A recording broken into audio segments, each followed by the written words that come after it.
Benar ya Bapa, maka amanlah jiwa kami ketika kami memegang firman-Mu.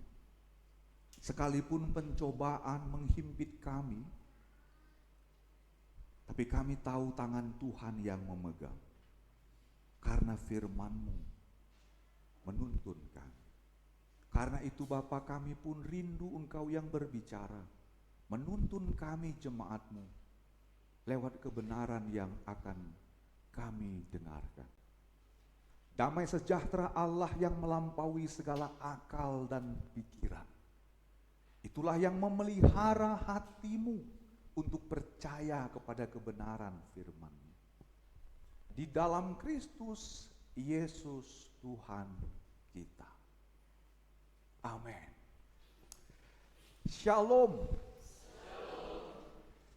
Selamat hari Minggu Bapak Ibu jemaat Tuhan yang beribadah di gereja, pun juga jemaat Tuhan yang beribadah secara online. Kami bersyukur kita semua senantiasa tetap di dalam penyertaan Tuhan. Tapi boleh dong bertanya kabar tentunya. Bagaimana kabarnya Bapak-bapak? Apanya yang luar biasa? Padahal saya tanya bapak-bapak loh, ibu-ibunya ikut jawab gitu. Berarti memang benar luar biasa. Atau karena lagi berulang tahun ini, jadi semangat ulang tahunnya masih membara, masih menyala. Bagaimana kabarnya ibu-ibu? Ini berarti kayaknya ada pergumulan ini. Mungkin ada pergumulan ataupun ada beban pikiran, jangan khawatir. Itu hal yang biasa. Tapi yang luar biasa adalah kalau ada beban pikiran, kita tetap pegang firman Tuhan. Amin. Jangan pegang yang lain. Apalagi pegang handphone, nanti makin tambah migrainnya. Karena banyak orang sekarang mengalami gangguan migrain. Kenapa? Karena ini sudah kita ketahui kemarin hasil penelitian yang disampaikan oleh Kementerian Kesehatan. Bulan Agustus yang lalu. Ternyata ada 3 sakit dampak dari orang-orang yang mengalami tekanan mental atau tekanan jiwa. Yang paling tinggi adalah migrain. Siapa di sini yang sering migrain? Ternyata migrain itu bukan hanya sakit fisik, tapi katanya adalah karena tekanan mental atau gangguan jiwa. Hasil penelitian mengatakan 1 dari 10 orang yang berkumpul itu terdeteksi gangguan jiwa. 1 dari berapa? Sekarang berapa orang ini? Kita bisa coba berjaga-jaga. Apakah dari antara 10 orang yang di samping kita mengalami gangguan jiwa? Tapi jangan takut, gangguan jiwa itu normal. Kalau ada orang yang gak terganggu jiwanya berarti dia gak punya jiwa. Kalau masih bisa terganggu jiwa berarti itu masih normal. Ya, karena itu gangguan-gangguan jiwa, gangguan-gangguan yang lain itu sama juga dengan gangguan yang sering terjadi dalam kehidupan manusia, yaitu menghakimi. Karena tema kita pada minggu ini adalah jangan menghakimi. Karena orang yang suka menghakimi biasanya ini adalah karena ada tekanan, terganggu jiwa. Sehingga dia mau menghakimi orang. Kalau damai jiwanya, las rohana, tenang hatinya, dia gak akan mau menghakimi. Kok bisa? Bisa karena firman Tuhan menerangi hati dan jiwa. Jiwa itu adalah olah pikir. Antara akal budi dan emosi. Itu jiwa, mental. Karena itulah kita perlu belajar firman Tuhan untuk menerangi hati, jiwa, akal budi kita. Supaya kita mengerti tentang bagaimana hidup yang berpegang pada firman Tuhan. Bapak Ibu, mari kita mendengarkan pembacaan firman Tuhan ini dari surat Paulus kepada jemaat Korintus. Surat yang pertama pada pasal yang keempat, atau 1 Korintus pasal yang keempat, ayat 1 sampai 5. Kami akan membacakannya bagi kita dalam terjemahan baru yang kedua oleh Lembaga Alkitab Indonesia. Karena itu Bapak Ibu yang sudah buka Alkitab, baik Alkitab cetak maupun Alkitab elektronik, mari ikuti dalam hati, supaya kita bisa melihat, mendengar di mana perbedaan dari terjemahan baru yang kedua yang boleh kita terima sebagai kabar baik pada saat ini. 1 Korintus pasal yang keempat, dimulai dari ayat yang pertama hingga ayat yang kelima. Lembaga Alkitab Indonesia memberikan judul pada perikop ini, Tuhan adalah satu-satunya hakim. Beginilah hendaknya orang memandang kami sebagai hamba-hamba Kristus yang kepadanya dipercaya rahasia Allah, yang akhirnya dituntut dari pelayan-pelayan yang demikian ialah bahwa mereka ternyata dapat dipercayai. Bagiku tidak begitu penting entahkah aku dihakimi oleh kamu atau oleh suatu pengadilan manusia. Malahan diriku sendiri pun tidak kuhakimi. Sebab memang aku tidak sadar akan apapun tentang diriku. Tetapi bukan karena itulah aku dibenarkan, melainkan Tuhanlah yang menghakimi aku. Karena itu, janganlah menghakimi sebelum waktunya, yaitu sebelum Tuhan datang. Ia akan menerangi juga apa yang tersembunyi dalam kegelapan, dan ia akan memperlihatkan apa yang direncanakan di dalam hati. Kelak tiap-tiap orang akan menerima pujian dari Allah. Amin.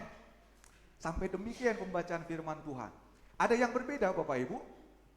Ada ya. Kalau kita tadi baca Alkitab yang kita punya, kemudian kita dengar ada yang berbeda. Tentu perbedaan itulah yang terdapat dalam Alkitab terjemahan baru yang kedua. Jadi kalau kita ada berkat, ya kita boleh beli Alkitab terjemahan baru yang kedua. Supaya apa? Kita punya versi yang terbaru. Karena kan tadi kita bernyanyi, firman-Mu Tuhan, ku pegang selalu. Saya diingatkan, benarkah kita pegang firman Tuhan selalu? Benar. Dengan cara baca, renungkan, cara kita untuk memegang firman. Karena itu penting Bapak Ibu di dalam mencoba untuk mengetahui firman Tuhan yang kita sudah bisa miliki di dalam keluarga ataupun saudara-saudara kita. Tema kita ini tema yang sedikit keras. Jangan menghakimi. Jadi kira-kira kalau tema yang keras itu bolehkah disampaikan dengan keras Bapak Ibu?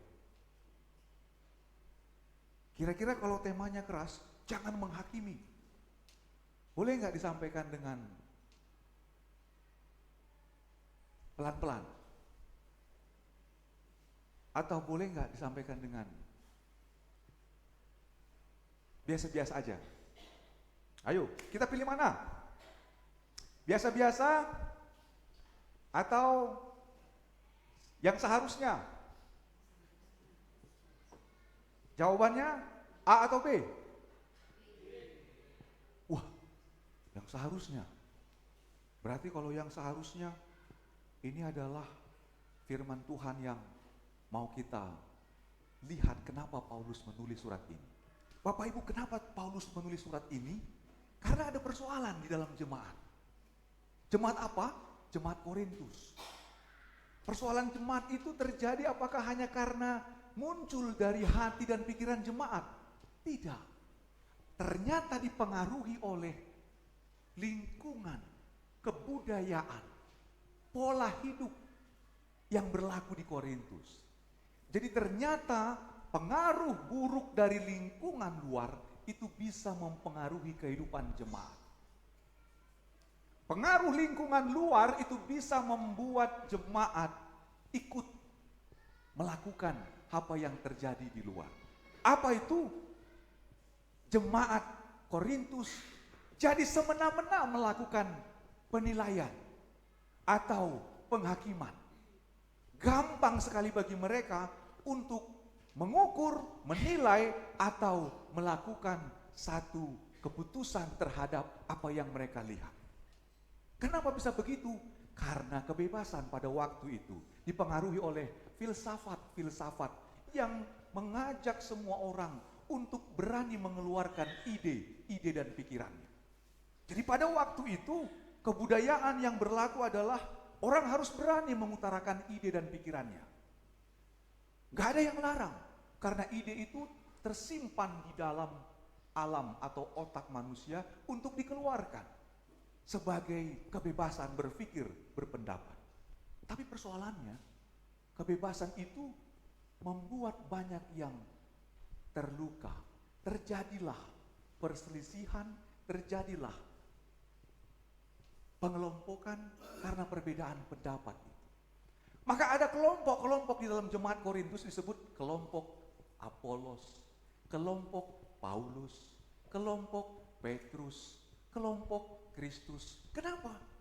Karena mereka merasa, aku lebih suka dengan pengajaran Paulus.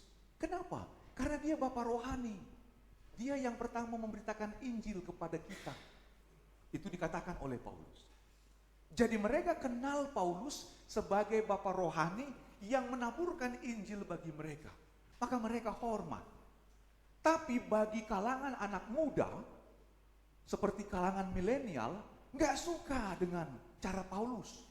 Mereka lebih suka dengan cara berpikir yang bebas. Mungkin seperti Rocky Gerung begitu ya. Banyak orang suka dengan cara berpikir Rocky Gerung, yang harus mengutarakan logika berpikir yang sehat. Tapi kata-katanya sehat enggak Bapak Ibu? Sehat enggak? Dari mana kita bilang enggak sehat?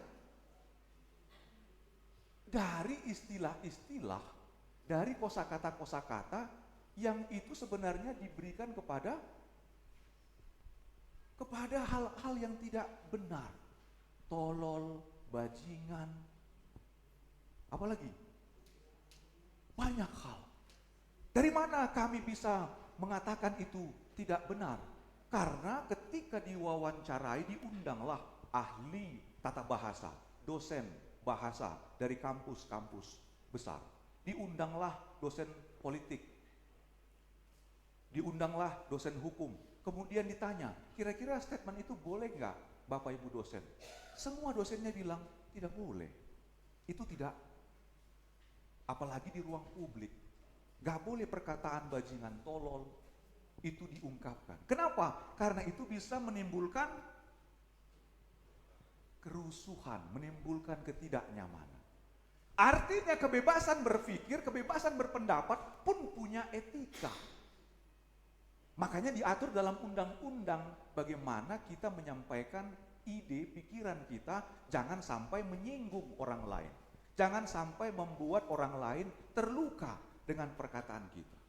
Jadi anak muda itu lebih suka yang agresif, lebih suka yang frontal, supaya langsung bisa berbicara. Itulah Apolos. Apolos sangat fasih berbicara di depan umum karena dia orator. Suka seperti seorang filsuf-filsuf yang berdiri dengan melakukan berbagai pengajaran. Nah itu anak-anak muda. Tapi kalangan tua gak suka yang begitu. Karena dianggap itu tidak punya etika. Tapi ada yang gak mau pro Apolos, gak mau pro Paulus. Kami golongan Kristus lah. Kami gak mau berpihak. Gitu. Ada yang begitu. Nah ini akhirnya membuat polemik di dalam jemaat. Akhirnya terjadilah pergesekan. Kelompok Apolos itu suka melakukan penghakiman kepada kelompok Paulus. Gak main, sangat kolot, sangat kuno begitu. Bahkan ada yang bertahan dengan apa yang dalam konsep mereka yang kuno itu. Itulah orang-orang Yahudi yang sangat suka mempertahankan adat istiadat mereka, dan mereka nggak mau itu dirubah. Ini membuat polemik. Bahkan yang paling membuat Paulus bersedih, ada yang menggesek. Apa itu menggesek? Membuat satu pernyataan yang subjektif yang menyudutkan Paulus. Apa katanya? Kalian tahu nggak? Si Paulus itu dulu penganiaya jemaat. Kok bisa itu jadi rasul? Kalian nggak tahu dulu jemaat di Yerusalem banyak yang diseksa, banyak yang disesat, banyak yang dibunuh oleh si Paulus itu. Ngapain itu kita percayai sebagai rasul? Coba. Makanya Paulus kirim surat kepada orang Korintus. Kami ini hamba-hamba Kristus. Kami ini dapat dipercaya. Kalau ada yang bilang saya dulu adalah orang yang suka menyiksa jemaat, memang benar, dia dulu seperti itu. Tapi dia bilang, saya hamba Kristus yang dapat dipercaya karena Kristus yang memilih Paulus. Itulah inti dari surat ini, Bapak Ibu. Dia mau mengklarifikasi tentang jangan karena perbedaan cara pandang itu kita gampang dan mudah menghakimi. Bukankah itu sering terjadi dalam kehidupan kita, Bapak Ibu? Ternyata kalau kita telusuri, apa itu menghakimi yang dimaksud? Dalam konteks yang dimaksud untuk menghakimi ini adalah konteks pengadilan. Saya kira orang-orang hukum, orang-orang yang berkecimpung di bidang hukum, pengadilan lebih tahu tentang itu. Jadi kata menghakimi ini atau hakim itu berasal dari bahasa Yunani. Ya. Dari bahasa Yunani, krinete. Apa artinya krinete? Menilai, menganggap, menetapkan sesuatu itu salah. Makanya itu tugas siapa kalau dalam hukum? Tugas hakim. Hakim yang bisa menentukan itu salah atau tidak. Dan keputusan hakim, keputusan yang tidak bisa diganggu gugat. Karena itulah konsep itu kemudian berlaku pada masa itu. Apakah hanya pada masa Paulus? Tidak. Pada masa Tuhan Yesus pun itu berlaku. Ada orang-orang Farisi, orang-orang Saduki, dan ahli Taurat. Itu mereka suka menghakimi orang-orang berdosa.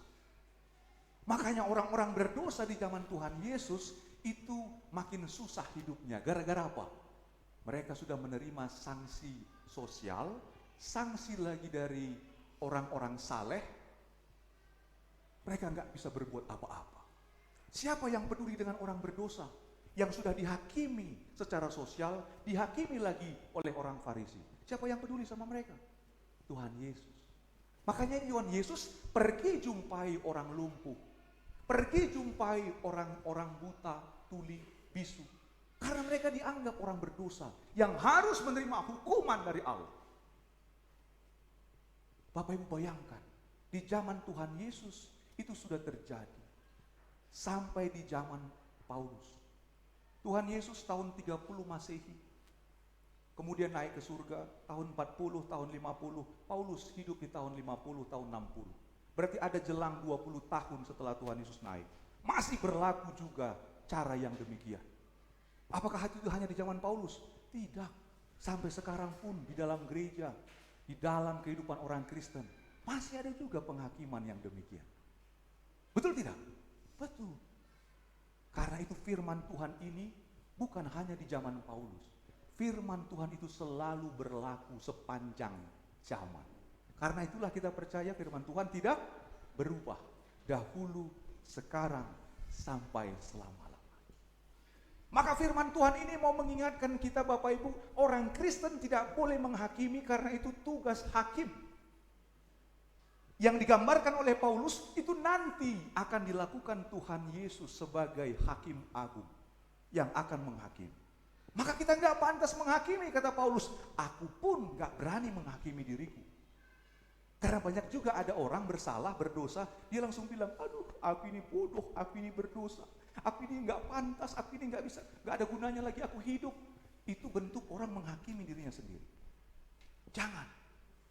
Bapak Ibu, kalaupun ada orang berdosa, ada orang bersalah, itu manusiawi. Maka yang benar adalah orang Kristen harus menolong orang yang lemah. Itu namanya kasih. Jadi di sini Paulus mau kembali memberitakan tentang Injil yang benar itu, bahwa Injil Kristuslah yang kami beritakan.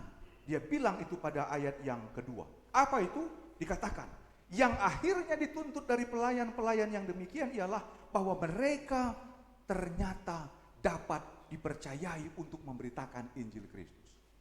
Jadi Paulus sadar Injil Kristus yang dia beritakan bukan dirinya sendiri. Makanya waktu ada jemaat Korintus bilang, kenapa mereka mengatakan aku orang yang menyiksa jemaat, orang yang menganiaya jemaat? Aku nggak menyangkal itu, dia bilang. Benar, aku dulu melakukan itu. Tapi Paulus bilang, hidupku bukannya aku lagi, tapi Kristus yang tinggal dalam aku. Makanya dia mau memberitakan Injil.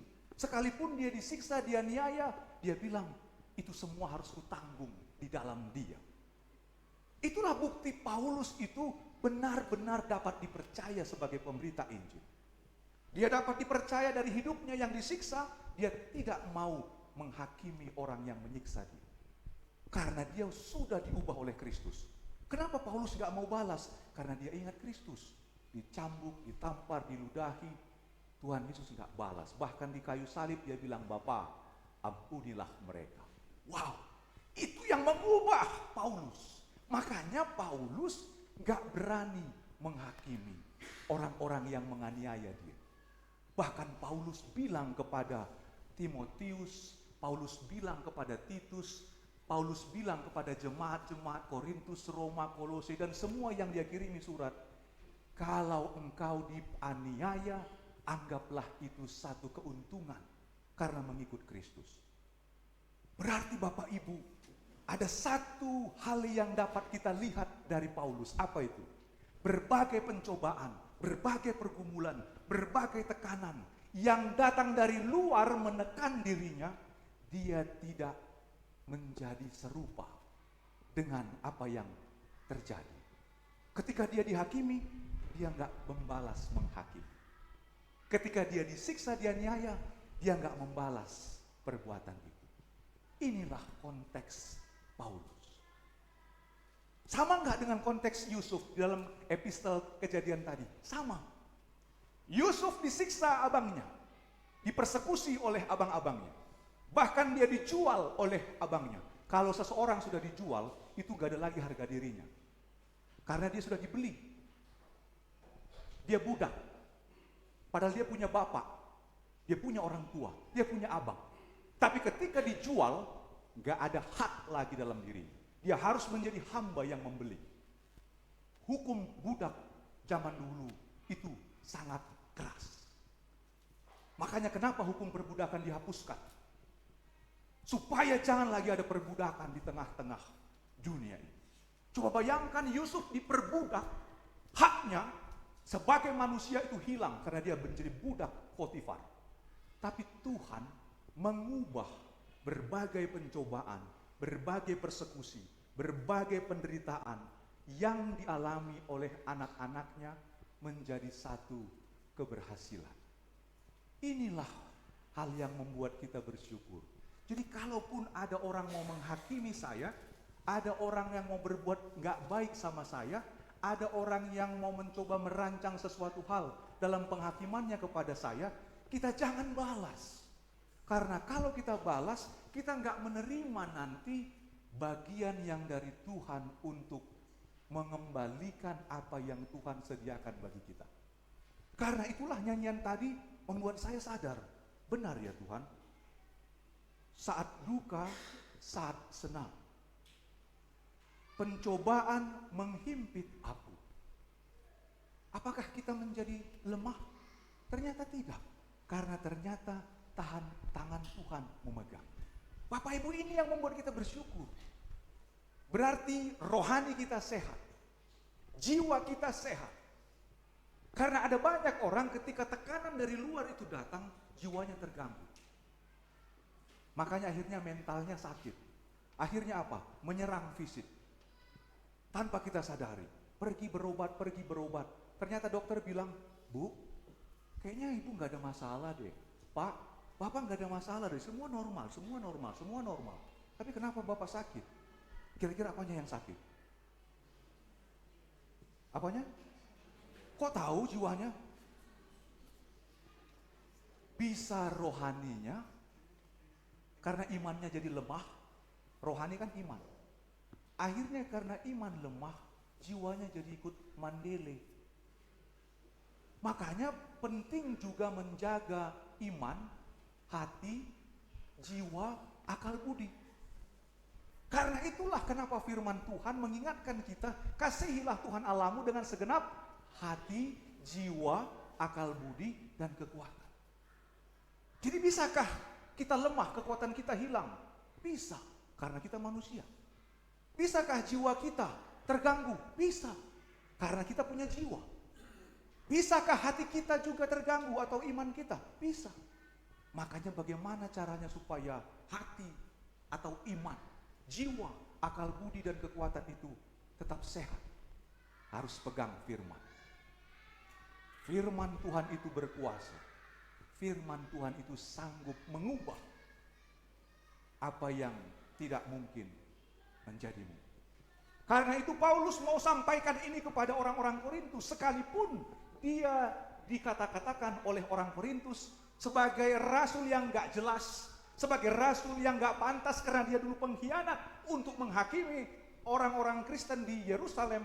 Dia bilang, gak apa-apa. Nanti Tuhan yang akan menghakimi. Tuhan akan membuat mana yang benar. Makanya pada ayat yang kelima dikatakan apa? Karena itu janganlah menghakimi sebelum waktunya, yaitu sebelum Tuhan datang. Ia akan menerangi juga apa yang tersembunyi dalam kegelapan, dan ia akan memperlihatkan apa yang direncanakan dalam hati. Kelak, nanti maksudnya waktu Tuhan Yesus datang, tiap-tiap orang akan menerima pujian dari Allah. Nah ini dia. Paulus bilang ini supaya kita semua sekarang sama. Orang yang berdosa tapi diberi anugerah. Maka orang yang diberi anugerah, dia hidup karena belas kasihan Tuhan, anugerah Tuhan. Orang yang hidup karena belas kasihan Tuhan, gak boleh juga dong julik sama orang lain. Orang yang hidup karena belas kasihan, jangan dong melakukan hal yang gak benar kepada orang lain. Inilah yang membuat kita bangga, bersyukur seperti pengajaran Paulus. Karena itu gereja kita juga hidup dari pengajaran Paulus. Dan ini yang kita pegang di dalam kehidupan kita. Tapi bagaimana kita merenungkan ini Bapak Ibu? Bagaimana kita bisa mengingat ini dalam kehidupan kita sehari-hari? Apa yang harus kita pegang? Apa yang harus kita bawa? Yang pertama, kita diingatkan, kita adalah hamba Kristus. Loh, Abang Pendeta, kok kita hamba Kristus? Kan harusnya Abang Pendeta doang sama penatua. Kira-kira benarkah demikian Bapak Ibu? Benar nggak? Kita semua ini hamba Kristus. Dari mana? Alasannya, karena kita ditebus oleh siapa? Siapa? Kristus. Setiap orang yang ditebus oleh Sang Penebus dosa, maka kita menjadi hambanya. Yang di gereja, yang ditebus Kristus bukan hanya pendeta, bukan hanya penatua, bukan hanya majelis, bukan hanya evangelis, bukan hanya diakones, ataupun tahbisan-tahbisan yang lain. Tapi semua orang Kristen yang sudah ditebus darah Kristus menjadi hamba Kristus. Bahkan di GKPI kita lebih lagi menaikkan pemahamannya. Apa itu? GKPI berpegang pada pengajaran Rasul Petrus. Bukan hanya Paulus tapi Petrus, artinya kita mengacu kepada Alkitab. Imamat am orang percaya. Ini satu pokok iman GKPI. Apa itu? Imamat am orang percaya. Apa artinya imamat am orang percaya? Orang percaya, orang Kristen dipanggil sebagai imam. Apa itu imam? Ayo, pemimpin ibadah di rumah Tuhan. Apakah dia hanya di rumah Tuhan? Tidak. Di rumah, di gereja, di tempat kerja dipanggil sebagai imamat am orang percaya. Apa buktinya di GKPI kita ini semua hamba Kristus? Coba lihat, siapa tadi yang baca warta Bapak Ibu? Siapa? Ganteng kan? Ganteng. Siapa yang berani bilang Ruben gak ganteng, dia berhadapan dengan Sang Pencipta? Loh iya dong, yang ciptakan Ruben siapa? Ya kan? Saya gak berani bilang Ruben itu gak ganteng. Karena dia ciptaan Tuhan. Siapa tadi yang dua syafaat? Apa yang kita rasakan waktu kita mendengarkan dua syafaat itu? Saya betul-betul bersyukur sama Tuhan. Tuhan, Roh-Mu menuntun anak-anak-Mu berdoa dan membaca warta. Artinya, apakah mereka bukan hamba Kristus? Mereka hamba Kristus. Semua orang Kristen, makanya di GKPI, orang percaya itu adalah imam, hamba Kristus. Jadi kita nggak boleh berburuk sangka bahwa yang namanya hamba Kristus itu hanyalah pelayan-pelayan di gereja. Jadi kita sebagai orang Kristen, pesan pertama adalah hamba Kristus yang menghambakan diri untuk melakukan apa yang Kristus kehendaki. Amin. Itu yang pertama yang harus kita pegang. Yang kedua yang harus kita pegang sebagai seorang hamba Kristus, harus dapat dipercaya. Bahasa Jermannya ikon haposan. Meskipun orang Batak banyak yang bernama haposan, dak haposan. Kenapa? Karena bisa saja manusia jatuh ke dalam dosa. Tapi ketika dia bertobat, dia menjadi dapat dipercaya. Kenapa? Karena Paulus bilang, kami pelayan, kami hamba Kristus yang dapat dipercaya. Apa buktinya Paulus dapat dipercaya? Dia tidak lupa pengajaran apa yang disampaikan Kristus. Karena bukan Paulus yang bilang jangan menghakimi. Yang bilang jangan menghakimi adalah Tuhan Yesus. Kalau pipi kananmu ditampar, kasih pipi kiri. Kalau engkau itu dilakukan penganiayaan ataupun kamu dihajar oleh musuhmu, ampuni dia. Berapa kali kata Tuhan Yesus? Berapa kali? 70 kali. Berapa itu Bapak Ibu? Artinya tidak berhenti, terus menerus. Itu pengajaran Yesus, bukan pengajaran Paulus. Paulus hanya mengulangi, makanya dia bilang, kami hanya memberitakan Injil Kristus.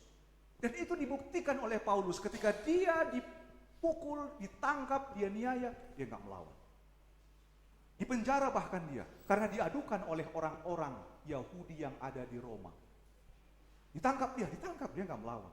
Tapi dia melakukan pembelaan, banding kepada kaisar. Akhirnya apa? Paulus dibebaskan. Jadi Bapak Ibu, orang Kristen harus dapat dipercaya.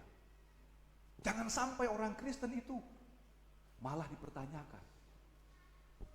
Kepercayaan itu penting. Kenapa ada kata aku percaya? Berarti harus dipercaya orang Kristen itu. Kemarin ada ibadah BKS, pemuda. Saya tantang anak-anak muda Kristen kita, apakah mereka dapat dipercaya? Saya tanya sama ketua BKS PP wilayah, Dek, jam berapa masuk ibadah? Jawabannya jam 5. Saya tanya lagi sama ketua PP kita, Dek, jam berapa masuk ibadah? Jam 5 Amang. Oke, kalau begitu kita persiapkan dengan baik ya. Oke Amang. Puji Tuhan, kita semua sudah persiapkan dengan baik.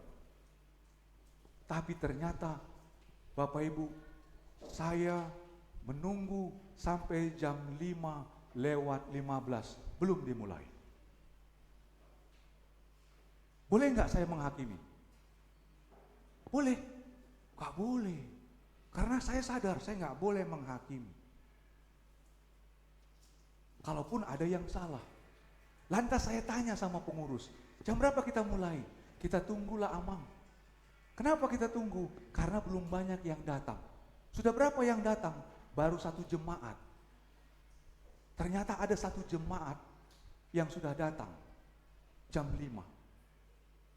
Terus apa yang harus kita lakukan? Saya bilang, kita tunggulah Amang yang lain. Sering sekali di gereja menghargai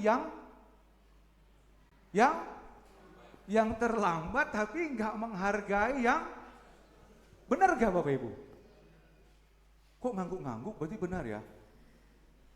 Sering sekali kita menghargai yang terlambat daripada menghargai yang on time.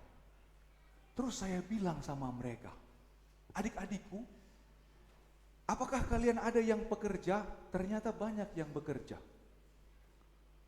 Biasanya orang kalau mau berangkat kerja, berapa menit sebelum masuk jam kerja dia tiba di kantor? Berapa? 30 menit. Supaya dia bisa santai, bisa ngopi, bisa menyiapkan yang lain-lain. Terus saya bilang, berapa menit sebelum berangkat pesawat, sebelum take off, masuk ruang tunggu, boarding, berapa menit biasanya orang ke bandara sebelum keberangkatan? Berapa? 2 jam? Setuju? Kenapa kita harus berangkat 2 jam sebelum keberangkatan?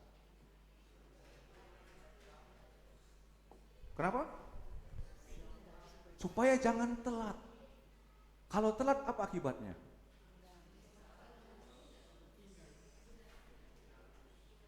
Nangis bombay lah di bandara. Hangus. Bapak Ibu, apakah orang Kristen dapat dipercaya? Bayangkan betapa hebatnya orang Kristen sebelum kerja, 30 menit sebelum masuk dia udah sampai di kantor. Sebelum berangkat pesawat, 2 jam sebelum keberangkatan dia sudah nyampe bandara. Tapi kenapa orang Kristen mau ibadah minggu, 30 menit setelah ibadah baru nyampe? Kenapa? Ayo jujur. Gak takut kita nanti tiket kita ke surga hangus? Kenapa? Inilah kebiasaan. Apakah orang Kristen dapat dipercaya?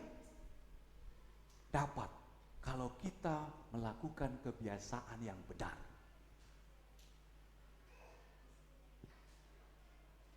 Jangan membenarkan kebiasaan. Kita harus membiasakan yang benar. Tapi sering sekali kita membenarkan kebiasaan-kebiasaan. Ya sudahlah Mang Pendeta, udah biasa itu. Bapak Ibu jangan. Ini nanti membuat kita akan dihakimi oleh orang lain. Tapi Paulus bilang, kami dapat dipercaya sebagai hamba-hamba Kristus. Karena Paulus tahu apa konsekuensi sebagai seorang orang Kristen. Maka pantaskah Paulus mengeluh? Tidak, dia tidak mengeluh. Pantaskah Paulus akhirnya nggak lagi melayani? Tidak. Sampai akhir hidupnya Paulus itu dibunuh untuk dipercaya sebagai pemberita Injil. Karena itulah kenapa firman Tuhan ini hidup dari pengajaran kesaksian Paulus. Dan ini sampai ke seluruh jemaat-jemaat yang dilayani oleh Paulus. Maka Bapak Ibu ini hal kedua yang kita pegang. Berarti saya sebagai hamba Kristus, baik sebagai jemaat, baik sebagai bapak, sebagai istri, sebagai orang tua, sebagai anak, saya harus dapat dipercaya. Itulah pesan kedua bagi kita.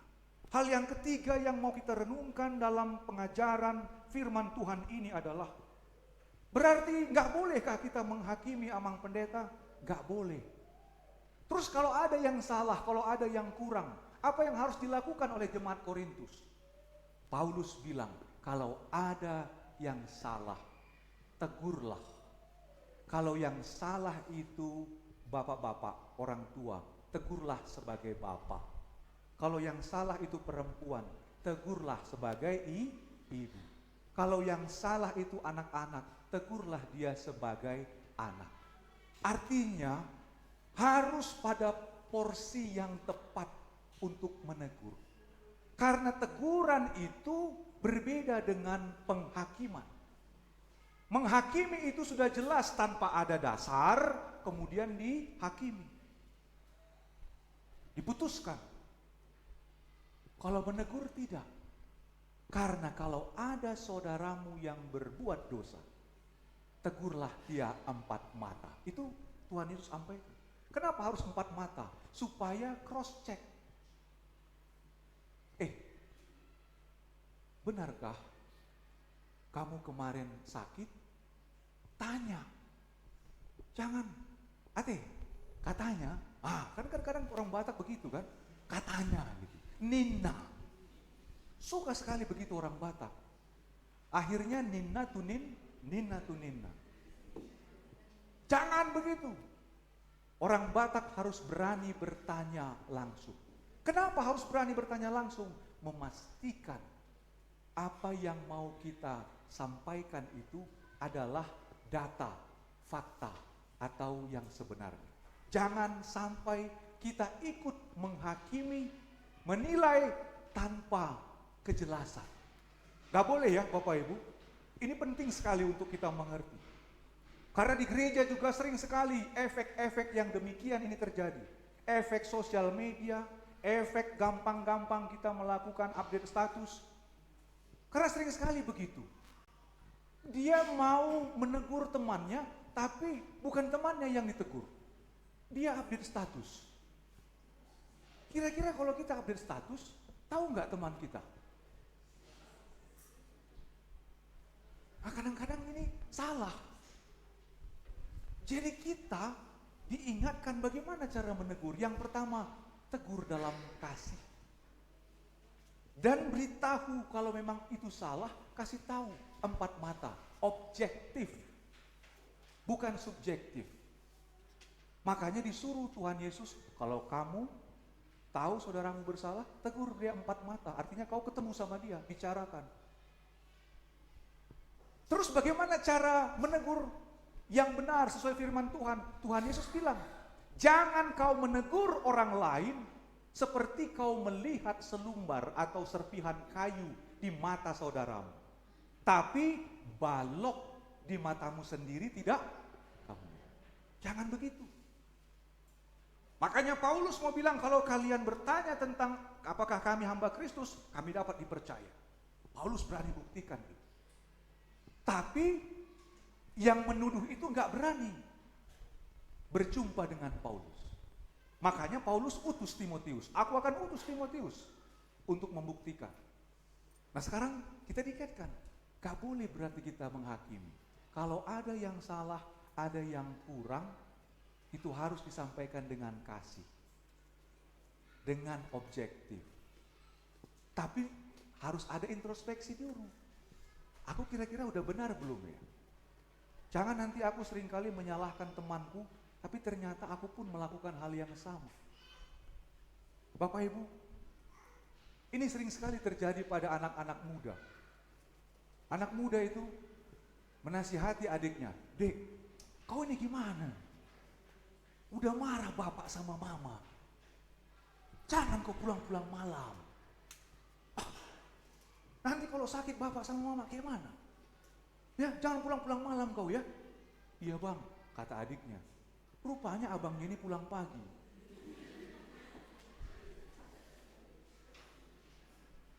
Kira-kira benar nggak Bapak Ibu?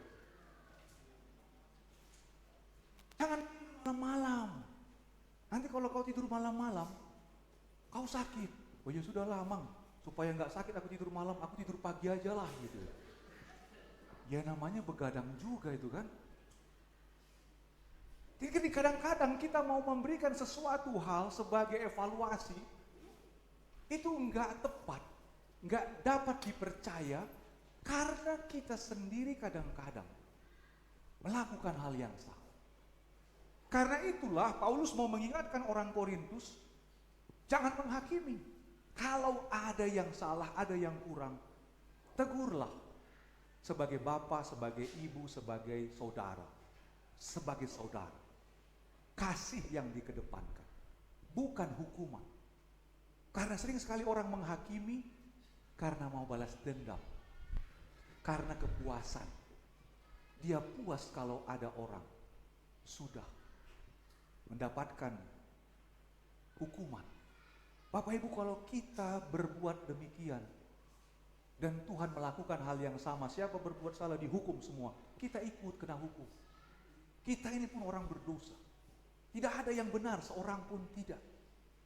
Karena itulah begitu besar kasih Allah akan dunia ini, sehingga Ia mengaruniakan anaknya yang tunggal, supaya setiap orang yang percaya kepadanya tidak binasa, melainkan beroleh hidup yang kekal. Itulah kasih melampaui hukuman atau apapun di dunia. Karena itulah tidak ada alasan bagi kita untuk tidak memegang firman Tuhan ini. Karena firman Tuhan yang akan membuat kita kuat, firman Tuhan yang akan membuat kita sehat, firman Tuhan yang akan membuat kita senantiasa mampu menghadapi berbagai tantangan dan pergumulan. Karena itu Bapak Ibu, peganglah firman Tuhan yang senantiasa menuntun, menyertai, dan memberikan kita kekuatan di dalam hidup kita setiap hari. Amin, kita berdoa. Kami bersyukur Tuhan untuk firman-Mu yang senantiasa boleh menuntun kami umat-Mu sejak dahulu sampai selama-lamanya. Kami bersyukur lewat Rasul Paulus boleh memberitakan Injil kepada jemaat Korintus, sehingga jemaat Korintus dapat menyadari apa dampak dari kebiasaan-kebiasaan yang buruk yang terjadi di tengah-tengah jemaat, sehingga itu menimbulkan perselisihan, perbedaan-perbedaan cara pandang dengan sikap yang menghakimi. Karena itu Tuhan, firman-Mu ini juga menyapa kami, supaya kami juga boleh hidup diterangi oleh firman Tuhan, agar hati, jiwa, dan akal budi kami pun senantiasa tahu membedakan mana yang benar, mana yang salah, mana yang berkenan kepada Tuhan. Karena Tuhan sudah lebih dahulu mengampuni dan mengasihi kami. Tuhan, kami bersyukur untuk setiap jemaat-Mu di dalam sukacita mereka atas ulang tahun pernikahan. Kami berdoa untuk keluarga Bapak Eko Bravo Sitohang, Ibu Erlina Sitinja, untuk Bapak keluarga Helpin Immanuel Nenggolan, Ibu Vini Sinaga. Tuhan, Engkau yang mempersatukan mereka, Engkau yang telah memberkati mereka. Maka kami percaya Engkau juga yang menyertai keluarga dan rumah tangga mereka, agar mereka senantiasa tetap hidup di dalam cinta kasih-Mu. Kami juga bersyukur untuk setiap jemaat yang berulang tahun dalam kelahiran mereka. Untuk Bapak John Konrad Manurung, Ibu Elvi Helentina Simanjunta, anak Abigail Simanungkalit, Ibu Rumondang Situmorang, Saudari Era Lestari Sihombing, Saudara Marco Antonio Sibarani, Ibu Dormin Sihombing, Saudari Esteria Ferawati Simanungkalit. Tuhan, Engkau telah menambahkan umur panjang bagi mereka. Itu menjadi bukti bahwa Tuhan yang menyertai kehidupan mereka. Karena itu Bapa, kami tetap menyerahkan kehidupan jemaat-Mu yang berulang tahun, agar Engkau yang senantiasa terus menyatakan cinta kasih-Mu di tengah kehidupan mereka, sehingga mereka boleh melihat betapa besarnya penyertaan Tuhan di dalam kehidupan mereka, lewat pekerjaan, lewat pelayanan, lewat sekolah yang Tuhan sudah rancangkan bagi mereka. Terima kasih Tuhan untuk pemeliharaan-Mu bagi jemaat. Pun kami berdoa secara khusus Tuhan untuk jemaat-Mu yang di dalam kelemahan tubuh karena kondisi kritis. Kami berdoa untuk Ibu Manur Simangunsong, orang tua dari jemaat Tuhan, Ibu Vivi Gurning dan Ibu Fitri Gurning, yang saat ini sedang kritis di Rumah Sakit Alia Hospital. Tuhan, kami serahkan hidup Inang Boru Simangunsong ke dalam tangan-Mu. Apapun yang terjadi, kami percaya semuanya ada dalam kuasa-Mu. Kami berdoa untuk para dokter, para medis yang boleh melakukan upaya. Namun Tuhan, kami percaya kalaupun Engkau memanggil inang kami yang terkasih ini, kami tahu dan mengimaninya bahwa hidupnya ada dalam tangan pengasihan. Kami bersyukur Tuhan untuk semua hal yang boleh terjadi dalam hidup kami, berbagai pergumulan, berbagai tantangan, bahkan di dalam kelemahan tubuh karena sakit. Tuhan, biarlah kami berpegang pada firman-Mu dan senantiasa hidup di dalam penyertaan-Mu. Kami serahkan hidup seluruh jemaat selama sepekan ke dalam tangan kasih Tuhan. Tuhanlah yang menyertai. Di dalam nama Tuhan Yesus Kristus, kami berdoa dan mengucap syukur. Amin.